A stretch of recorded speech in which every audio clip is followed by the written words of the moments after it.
एक छोटे से शहर में एक इंसान जैसे दिखने वाली बिल्ली और एक इंसान जैसे दिखने वाला चूहा रहते थे।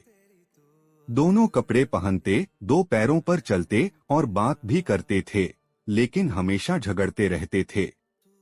एक दिन शहर में आग लग गई और चूहा फंस गया।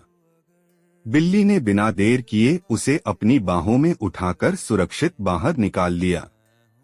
चूहा भावुक हो गया। कुछ दिनों बाद बिल्ली बीमार पड़ गई। चूहे ने उसके लिए दवा और खाना लाकर सेवा की। धीरे धीरे दुश्मनी खत्म हुई